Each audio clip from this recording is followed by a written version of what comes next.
My name is Diana Wall. I'm a professor in the Department of Anthropology at the City College of New York. My name is Nan Rothschild. I am a professor of anthropology, initially at Barnard and now at Columbia. My name is Herbert Signore, and I've been with Seneca Village project from the beginning.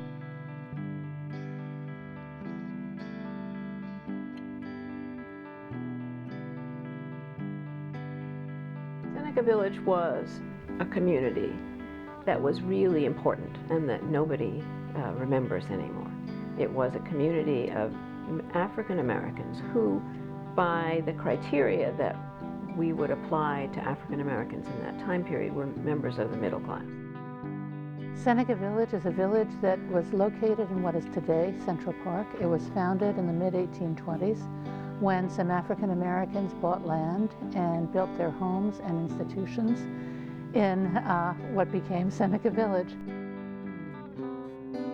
Seneca Village was a significant African American settlement in New York City, and its history dates back to 1820s, 25, when property was first acquired by an African American. The village lasted until the 1850s when the land was taken from the people who lived there to create Central Park. In other words, this process is still going on today, where land is taken through the right of eminent domain.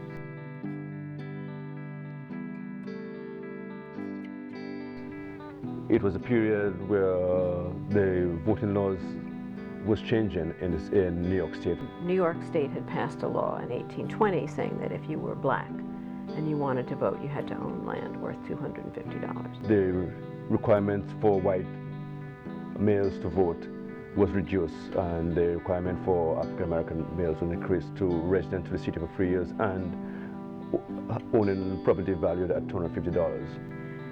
This land was about 3 miles north of where the rest of the city was, so the land was relatively inexpensive.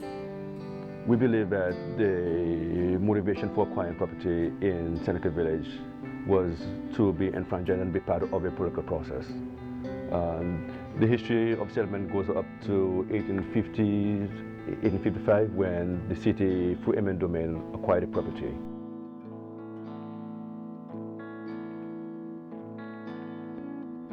The people who owned land in the village were given compensation for their land, so of course they didn't think it was enough. But people who were just renters, of course, got nothing, unfortunately. By the time the village was raised in the mid-1850s, almost 300 people lived there. 2/3 of them were of African descent, 1/3 European descent. Many of those of European descent were Irish. In addition to that, there were several institutions there, including 3 churches. AME Zion, All Angels, African Union Church. The school, Colored School number 3, that was located in the basement of African Union Church. The churches bought the land to use for cemeteries because the rules had changed and the graveyards downtown were full, especially for African Americans. So that there were multiple reasons why people started moving to Seneca Village.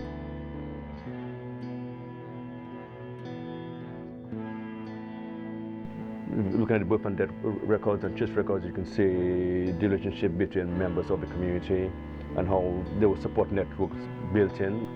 So it was a mixed community. It had these 3 churches and it had a school. It was laid out on the grid. It was a coherent, functional community. It's amazing how this settlement survived in a city where there was so much against people who were African American.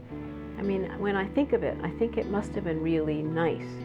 Must have been a great experience to live there, because if you were black and you lived downtown, you faced oppression and stigmatization every day. But up here, you know, around 86th Street, you were with fellows, with like-minded people, and I think it was probably a refuge.